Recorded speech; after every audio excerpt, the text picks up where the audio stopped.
खिलाफ जहां है दुख की धारा और ज्ञान तलवार हाथ ले सजग हाथ में लिए दुधारा। ज्ञान की तलवार लेकर के और सारे अज्ञान को काटने के लिए जब कमर कस लेते हैं तो निश्चित है उनके लिए ये संसार रणक्षेत्र होता है। और अज्ञानी के लिए, जिसे कबीर साहब ने अपनी भाषा में कहा है, सुखिया सब संसार है खावे और सोवे। सुखिया सब संसार है खावे और सोवे, दुखिया संत कबीर हैं जागे और रोवे। जाग रहे हैं और रो रहे हैं। रो इसलिए रहे हैं कि कितने लोगों के जीवन गुलामी में जा रहे हैं और वो अपने खाते पीते हैं, मस्त मालूम पड़ते हैं। खाया पिया अघाय के सोया पांव पसार, खाया पिया अघाय के सोया पांव पसार, भवंदु कस जाने नहीं को हमको संसार। सबसे बड़ी बात यह है, हम साधना क्षेत्र में आए हैं, भक्ति क्षेत्र में आए हैं, इस रण क्षेत्र में उतरे हैं, तो सबसे पहली समझना यही है कि जीवन क्या है, जन्म क्यों होता है, मृत्यु क्यों होती है, आखिर बंधन क्या है और उस बंधन को हम कैसे तोड़ें, सच्ची स्वतंत्रता क्या है, उस स्वतंत्रता को हम कैसे अपने जीवन में लाएं। इन सारी बातों को समझने वाला जागेगा और संसार के लिए रोएगा।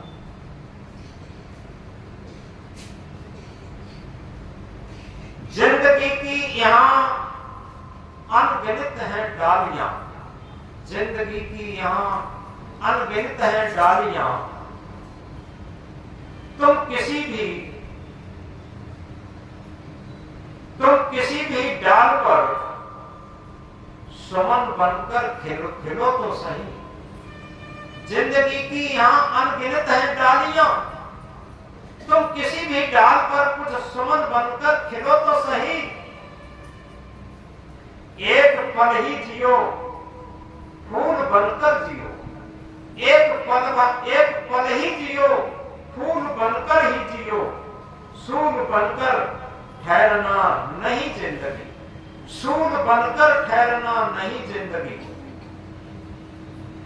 अर्चना की सजाए हुए जिंदगी, अर्चना ही सजाए हुए जिंदगी। तुम देव आत्म से मिलो तो सही, तुम देव आत्म से मिलो तो सही। क्या हम पूरे जीवन में आत्म देव से मिलना जानते हैं? अपने जीवन में जो आत्म देव से ही मिलना नहीं जानते, अपने आत्म देव से वो स्वतंत्रता का स्वाद क्या जाने, वो शांति का स्वाद क्या जाने। और इसीलिए कहा कि बहुत मोस्ट इंपॉर्टेंट बात, झांक रहे सब इधर उधर, झांक रहे सब इधर उधर, अपने अंदर झांके कौन। झांक रहे सब इधर उधर, अपने अंदर झांके कौन। दुनिया सुधरे सब चिल्लाते, निज को आज सुधारे कौन। हर आदमी की जबान पर आज ये है, हमारी पत्नी गलत है, हमारा पति गलत है, हमारा पुत्र गलत है, हमारा पिता गलत है। और आज सबसे बड़ी बात यह है कि आज समाज बहुत गलत हो गया, आज पूरा संसार बहुत गलत हो गया। पूरे हर किसी के लफ्ज पर ये सारी बातें थोपी हुई हैं और उन्हीं के लिए ये स्वतंत्रता का एक मानसूत्र है। हम बाहर झांकना छोड़ें, झांक रहे सब इधर उधर, अपने अंदर झांके कौन। आज से हम अगर स्वतंत्र होना चाहते हैं, अगर सुखी शांत होना चाहते हैं, अगर अपने जीवन का मूल्य समझना चाहते हैं, मुक्ति मोक्ष कल्याण का मूल्य समझना चाहते हैं, आत्म परमात्मा का साक्षात्कार करना चाहते हैं, तो सबसे बड़ा महान सूत्र है अपने अंदर झांकना शुरू करें। झांक रहे सब इधर उधर, अपने अंदर झांके कौन? दुनिया सुधरे सब चिल्लाते, निज को आज सुधारे कौन? अपने को सुधारना शुरू कर दें। हम चाहें कि दुनिया भर में कपड़ा बिछ जाए, असंभव बात, इम्पॉसिबल है। अपने पैर में कपड़े का जूता पहन लें तो जहां भी जाएंगे कपड़ा बिछा हुआ हो जाएगा अपने आप। हम चाहें दुनिया को सुधार लें, असंभव बात, हम सुधर जाएं, समझो सब सुधर गए। तो झांक रहे सब इधर उधर, अपने अंदर झांके कौन? दुनिया सुधरे सब चिल्लाते, निज को आज सुधारे कौन? पर उपदेश कुशल बहु तेरे, पर उपदेश कुशल बहु तेरे, निज पर आज विचारे कौन? पर उपदेश कुशल बहु तेरे, निज पर आज विचारे कौन? हम सुधरेंगे जग सुधरेगा, हम सुधरेंगे जग सुधरेगा, इतनी सी बात विचारे कौन? यह स्वतंत्रता का सच्चा सूत्र है, यह सुख शांति का सच्चा सूत्र है, यह धर्म का सच्चा सूत्र है। हम सुधरेंगे जग सुधरेगा, इतनी सी बात विचारे कौन? हम सुधरना शुरू कर दें, हम अपने आत्म भाव पर चलना शुरू कर दें, हम अपनी मन इंद्रियों की गुलामी को छोड़ दें, हम जिसे हम सबसे प्रिय समझते हैं, हमारे जीवन का सबसे प्रिय हमारी आत्मा। लेकिन इस बात को गहराई से समझें, आज आदमी सबसे बड़ा दुश्मन आत्मा का ही हो गया। इसीलिए क्या है, आज परिवार के वृद्धों की बड़ी दुर्दशा है। रिटायरमेंट के बाद जो वृद्ध हो जाते हैं उनकी बड़ी दुर्दशा है, वृद्धा आश्रम में झोंके जा रहे हैं, कोई सुनने वाला नहीं। इसका कारण क्या है? शुरू से कारण बन जाता है। पहले क्या था? गुरुकुली पद्धति की शिक्षा थी, थोड़ा समझ लें। उसमें क्या था?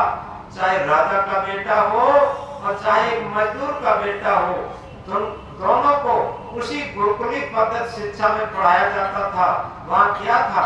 ऋषि मुनि अध्यापक होते थे, जो भौतिक शिक्षा और आध्यात्मिक शिक्षा दोनों ग्रहण किए हुए होते थे। वो भौतिक शिक्षा भी देते थे और आध्यात्मिक शिक्षा भी देते थे। एक राजा के, एक गरीब के बेटा को अगर गायों की सेवा गुरुकुल में करनी पड़ेगी, गायों का गोबर डालना पड़ेगा, तो एक राजा के बेटा को भी गोबर डालना पड़ेगा, सेवा का काम करना पड़ेगा। वहां सबसे बड़ी बात सेवा का काम सिखाया जाता था। और तभी कई बच्चे आकर के जब गृहस्थी में प्रवेश करते थे तो सबसे पहला उनका मुख्य काम होता था माता पिता और गुरु की सेवा, गुरु का सत्कार, माता पिता की सेवा। आज क्या होता है? देखो रामायण की चौपाई क्या कहती है? प्रातः काल उठ के रघुनाथा, मात पिता को नामे माता। हम रामायण को खूब मानते हैं, राम को खूब मानते हैं, बहुत पूजते हैं। आज तो इतना अवैज्ञानिक मान्यताओं से समाज भर गया है। अरे ठीक है, राम को हम मानते हैं, अच्छी बात है, लेकिन राम को भी जाने, उनके आदर्श को पहचाने, उनके आदर्श पर हम चले। उनका सबसे बड़ा आदर्श यही था कि प्रातः काल उठ के रघुनाथा, मात पिता गुरु नामे माता। आप एक आदर्श को ग्रहण कर लीजिए, मानो राम की पूजा हो गई। तो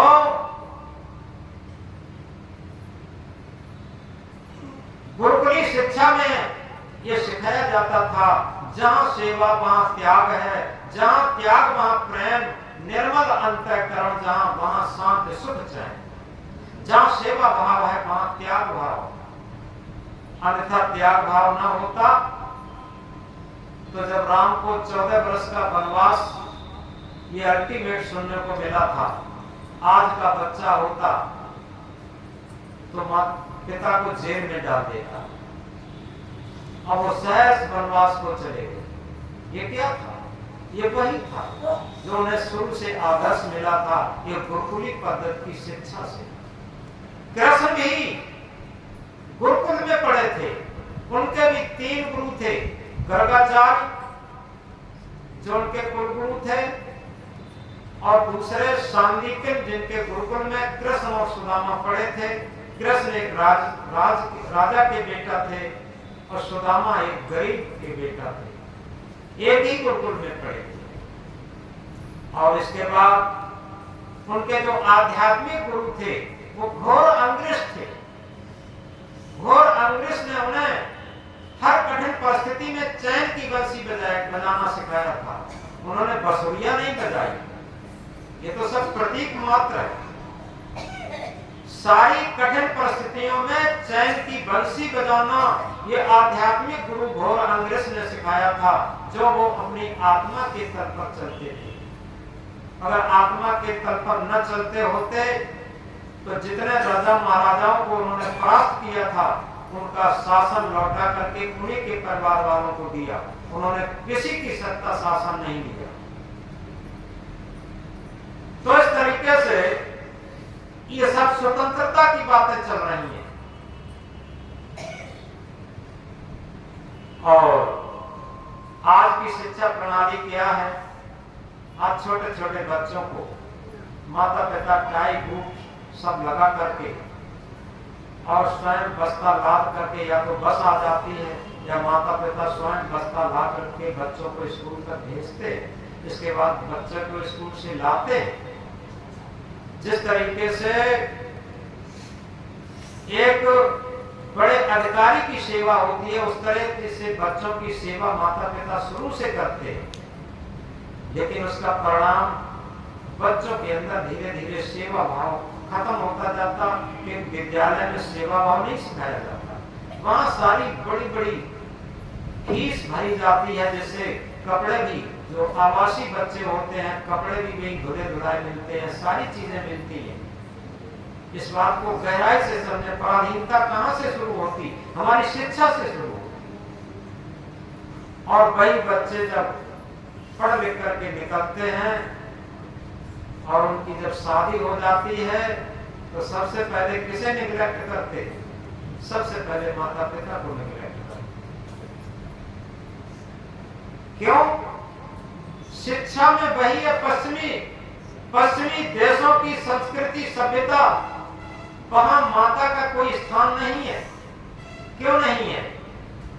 आज वो किसी की माता है तो कल किसी की माता बन सकती है। आज किसी की पत्नी है तो कल किसी की पत्नी बन सकती है। वहां कोई स्थायित्व नहीं है। जिस बात को मैंने शुरू में कहा था कि हमारे देश में भारत को माता इसलिए कहा जाता है, हमारे देश में माताओं का बहुत बड़ा महत्व रहा है। उनके अंदर पतिव्रत धर्म था, उनके अंदर चरित्र का बहुत बड़ा मूल्य था। सबसे बड़ा मूल्य चरित्र का था और पतिव्रत का धर्म था। और तभी जो माताएं भरत जैसे बच्चे को जन्म दे सकी, जिनके नाम पर हमारे देश का नाम भारत पड़ा।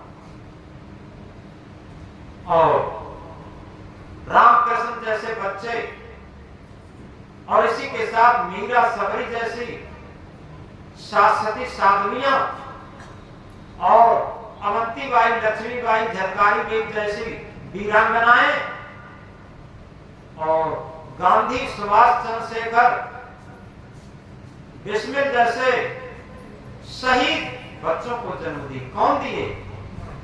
ये माताएं जन्म दी। तो इस प्रकार इन बातों को हम गहराई से समझें।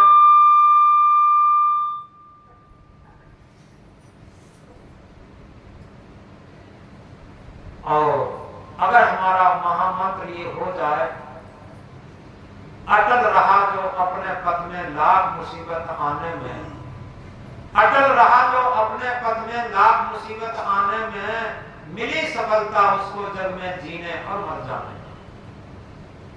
जो अपने पथ में अटल रहे। अब थोड़ा इसे गहराई से समझें। अपना पथ कौन सा है? अगर हम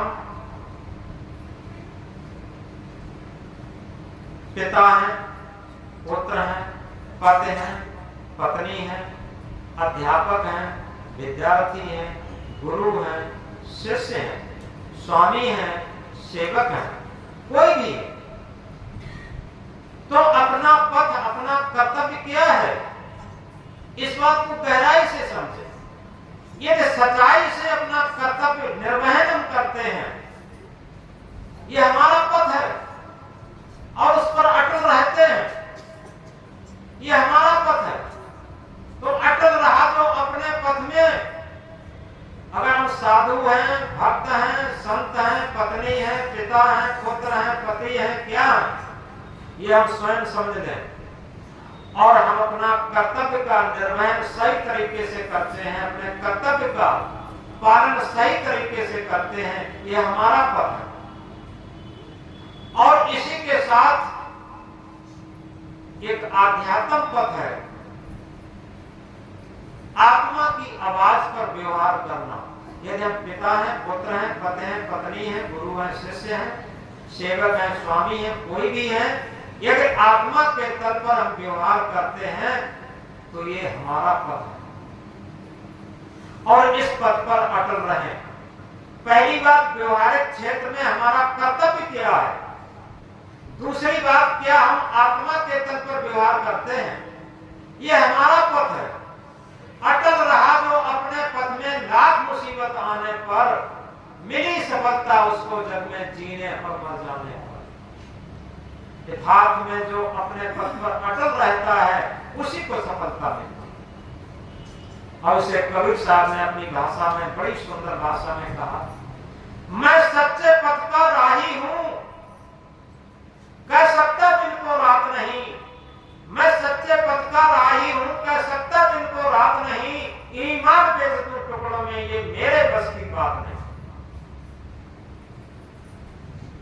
हम थोड़ा इस बात को गौर से समझेंगे। क्या हम सच्चे पथ के राही हैं? क्या हम आत्म पथ के राही हैं? क्या हम पत्नी व्रति में विश्वास करते हैं? क्या हम पतिव्रत में विश्वास करते हैं? क्या हम पिता के कर्तव्य में विश्वास करते हैं? क्या पुत्र के कर्तव्य में विश्वास करते हैं? क्या गुरु के कर्तव्य में विश्वास करते हैं या शिष्य के कर्तव्य में विश्वास करते हैं? ये अपने पथ पर अटल रहने की बात है और ये सच्चे पथ की बात है। जब हम सच्चे पथ पर चलते हैं तो निश्चित है वहां पर व्यवहार भी सत्य होगा, कर्तव्य भी सत्य होगा, विचार भी सत्य होगा, रहनी बहनी भी सत्य होगा और सबसे बड़ी बात, हमारे संस्कार भी सत्य होंगे। जो दुनिया की सबसे बड़ी पूंजी है हमारे संस्कार, वो भी सत्य होंगे और सत्य संस्कार वाला व्यक्ति ही परम स्वतंत्र होगा। दुनिया में सबसे बड़ी स्वतंत्रता है पवित्र संस्कार। इससे बड़ा दुनिया में कोई स्वतंत्रता नहीं। अन्यथा हमें संस्कारों के अधीन होना पड़ेगा, अन्यथा हमें संस्कारों के पराधीन होना पड़ेगा। याद रखें, जिसने पवित्र संस्कारों की कमाई की है, सच्चे संस्कारों की कमाई की है, वो परम स्वतंत्र है, परम शांत है, परम मुक्त है। ये परम स्वतंत्रता है। इसलिए इस अंतिम महामंत्र को हम गहराई से समझें। मैं सच्चे पथ का राही हूं, अपने हृदय के पटल पर आज से हम लिख लें। मैं सच्चे पथ का राही हूं, कह सकता दिन को रात नहीं। ईमान बेजतू टुकड़ों में ये मेरे बस की बात नहीं। अगर ये हमारे अंतः पटल पर अंकित हो गई तो हमारा स्वतंत्रता दिवस मनाना सार्थक हो गया। यह सच्चा स्वतंत्रता दिवस है और ऐसे स्वतंत्रता दिवस को मना करके आज से ही आप स्वतंत्र हो सकते। आपसे ही आप सुखी शांत संतुष्ट हो सकते। और आज से ही मन की सारी पीड़ा, तन की सारी पीड़ा सब खत्म। और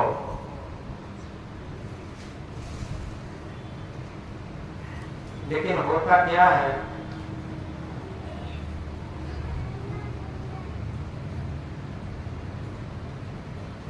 हमारा मन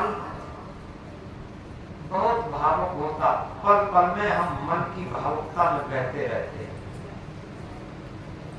अभी थोड़ी देर अभी प्रसाद बढ़ रहा है, सब अंतिम समय की बात चल रही है।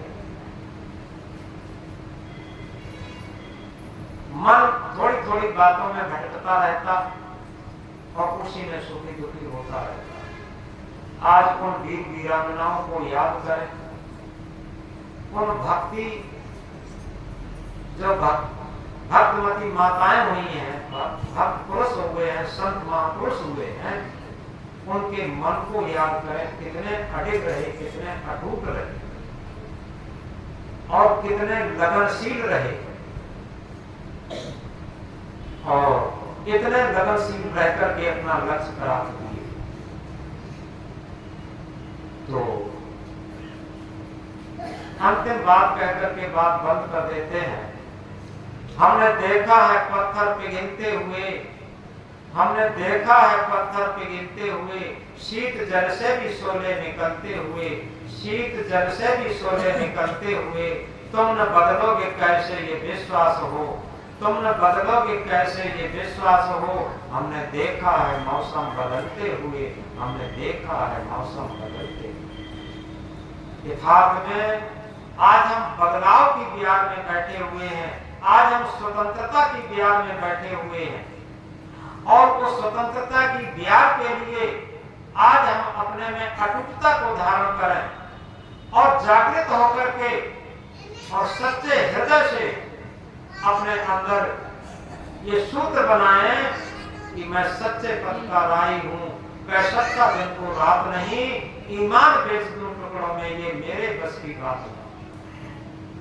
इस बात को सही तरीके से याद रखें और इन्हीं शब्दों के बाद विराम लेंगे और अंत में उन शहीदों को, उन वीरांगनाओं को, उन भक्तों को, उन महापुरुषों को सत सत हृदय से नमन करते हुए और हम चाहते हैं कि हमारा जीवन मन इंद्रियों की गुलामी में न बहकर सबसे पहले हम अपने आत्मा के तल पर जीवन व्यतीत करते हुए और आत्मा के तल पर चलते हुए इस जीवन यात्रा को पूर्ण करें। आज के दिन ये मेरी सद्भावना भी है और ये संकल्प भी है। तो इस तरीके से इस सद्भावना और संकल्प के साथ आज इस स्वतंत्रता दिवस का हम श्रद्धा से सम्मान करते हुए और बार बार वीर वीरांगनाओं को नमन करते हुए, भक्त महापुरुष और सद्गुरुओं को नमन करते हुए अपने जीवन को धन्य मानते हैं कि ऐसे आदर्श हमें मिले और मैं उन आदर्शों पर अपने जीवन को धन्य बनाए। इन्हीं के साथ, इन्हीं शब्दों के साथ अपनी वाणी को विराम देते हैं।